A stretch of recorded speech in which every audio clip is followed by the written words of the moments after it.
Hi ladies, welcome to today's Facebook Live. Is porn helping or hurting your relationship? First, let's really look at the negative effects of porn before I get into the positive effects. So the negative effects of porn, one, we're creating an unrealistic idea of what sex should look like.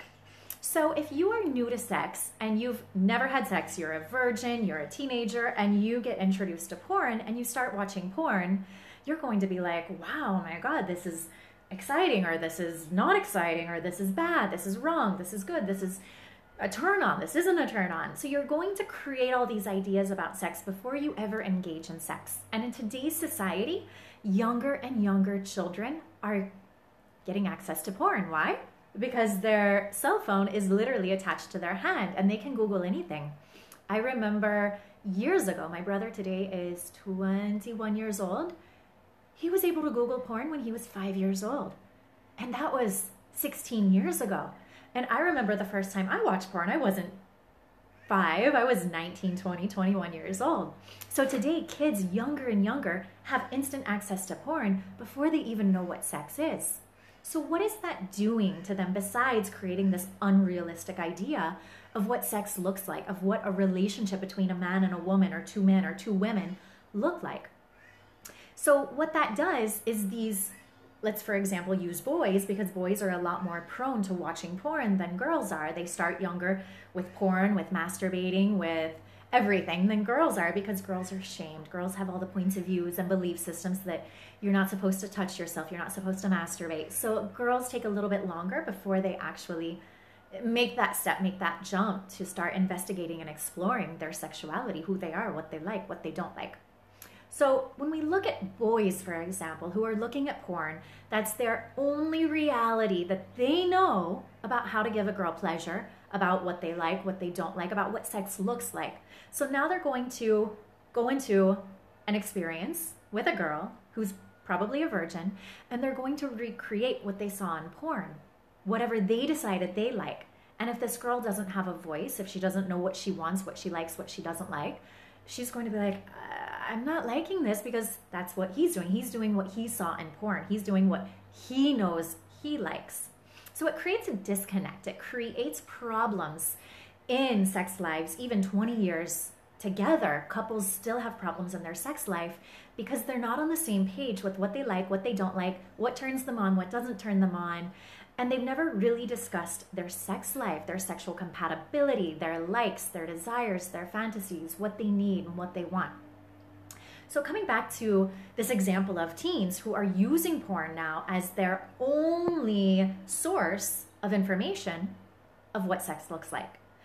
I remember a couple years ago, I had a friend of mine from high school reach out to me, and he was in desperate need. He's like, Shelly, I need help. I don't know who else to talk to. I know this is kind of your specialty. He's like, I'm even ashamed to ask you about this. And this was when, let's say he was maybe 27. He's like, I'm finally in a relationship. I've got this gorgeous, like drop dead gorgeous girlfriend. And he's like, we've been dating for a month now. I can't get hard. I can't have sex with her. I can't come. I'm stuck. And she's looking at me like, what's wrong with me? Are you not turned on by me? Do you not desire me? So as I started questioning him and quizzing him, well, when can you get turned on? When can you come? When can you have an erection? And his response was, only while watching porn. So he was watching porn to the point that it literally desensitized him in having this real heart-to-heart connection, this real live human woman in front of him, ready to engage in sex with him. He can't perform. He needs porn. He needs to masturbate. He needs that stimulation from porn just to get turned on. So I literally made him go abstinent, like no more porn whatsoever. You're going to have to do whatever it takes to stop, because it's an addiction and it's affecting you. And if you don't stop now, you are going to struggle with erectile dysfunction. It's a different form of erectile dysfunction. The problem is not in the organ, the problem is in the brain. And the problem is in the brain because when you watch porn, porn was designed to boost your dopamine. So every time you watch porn, you get this dopamine spike. And what that does is it stimulates you, it gets you turned on. It stimulates that feedback system, that pleasure reward system. So you're like, ooh, I feel good. Wow, that's amazing. But when you come down off of that dopamine high, guess what? you now need something else to stimulate you to give you that feel good feeling again. So you need more porn, more porn. So that's why it becomes an addiction. And with that, you're constantly pushing your boundaries and barriers to something more exciting. The same old porn that you were watching forever isn't going to do it for you anymore. You need something more stimulating, more exciting, more erotic to turn you on. Or you just need more time screen for you to actually get turned on. Whereas before, maybe it took you 2 minutes of watching porn to get turned on. Now you need 20 minutes to get turned on. So that's the damaging effects of porn. So now if we look at that scenario that I just gave you, where this guy literally needs porn to get turned on, to have an erection, to come, now he's in bed with his girlfriend. Porn is not there. Let's say she doesn't want him to be watching porn while they're having sex. And I clearly agree with that. What's he going to do? He doesn't know what to do.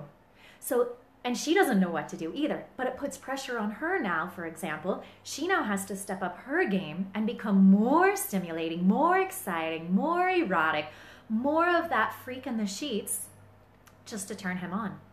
And if she's carrying all of her own sexual shame, she doesn't know what she likes, what she doesn't like, she doesn't have a voice, she can't orgasm, she's struggling with her own sexuality, that's a huge disconnect. She's struggling with all of her own issues as well as now she feels this pressure of, fuck, I don't know how to turn him on. And whatever I'm doing is not working. I have this amazing body. It's not turning him on. So now she's going to feel wrong. She's going to feel bad about herself because he can't get turned on by her because he needs something more stimulating than porn. So that's one of the ways that it's damaging in relationships. And like I said, the other way, it sets unrealistic expectations, especially if all you know is the fake porn. Now, I posted an image yesterday that shows all of the different things that you do not see in commercialized porn. And it's all of those things like the heart-to-heart connection, the intimacy, the laughter, the farting, the vagina noises that your pussy makes.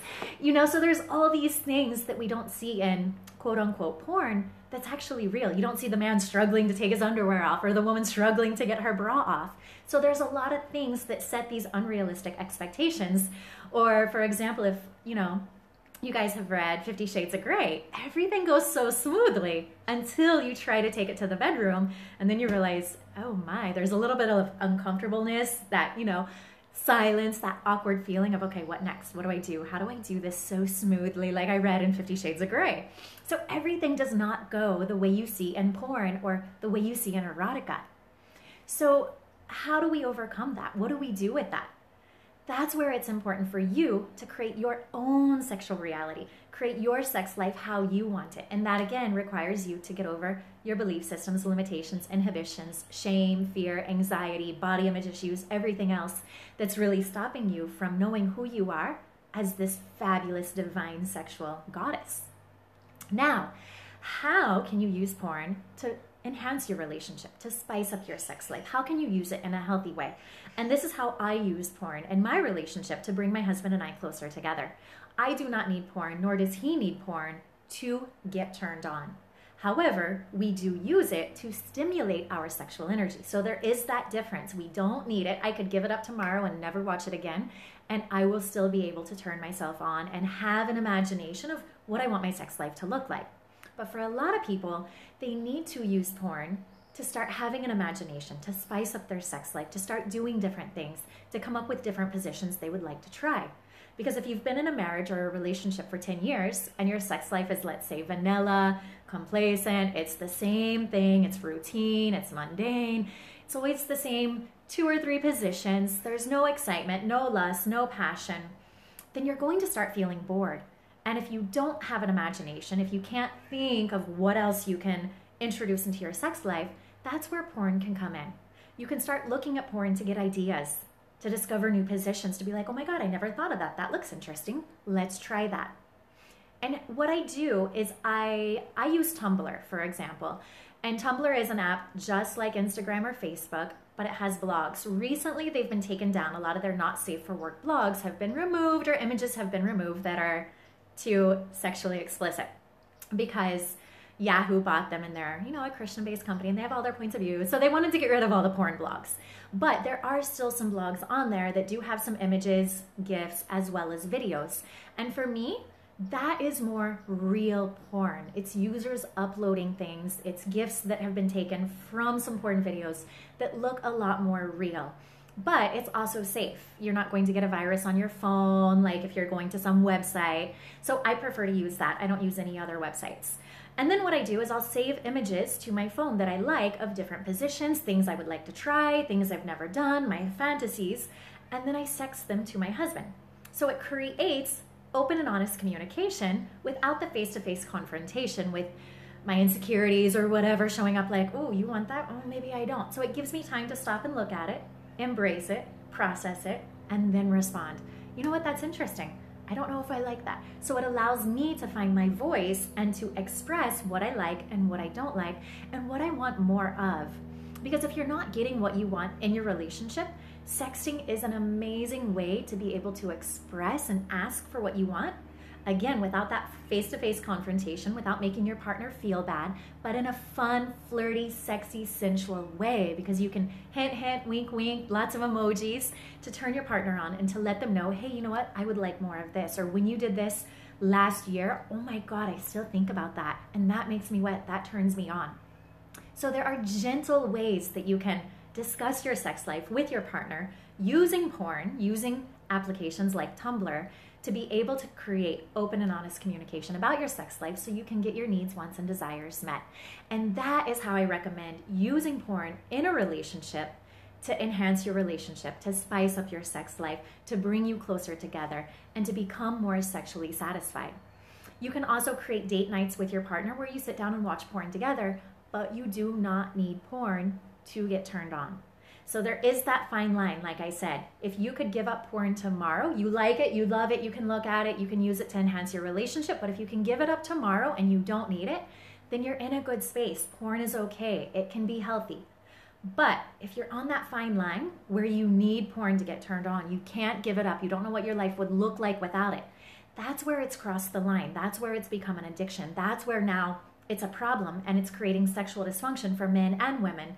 And the problem is in their brain. The problem is not in their organs. So men who need porn to get turned on, if they take Viagra, Cialis, it's not going to help because those pills are directed at increasing blood flow to their genitals. The problem is not in their genitals. Their problem is in their brain. They need a stimulant. They need something more exciting than the porn that spikes their dopamine.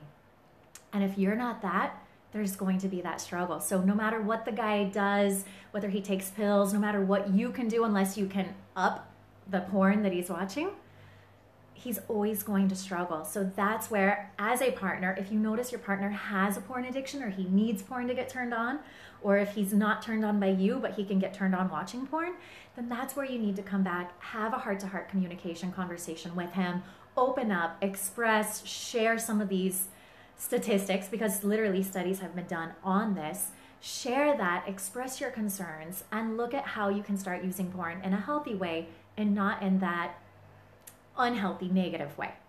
So comment questions, thoughts below, and I will address them. I'll also share the image of the Mimi of all the different things that you don't see in porn. I'll share that in the group so you can look at that.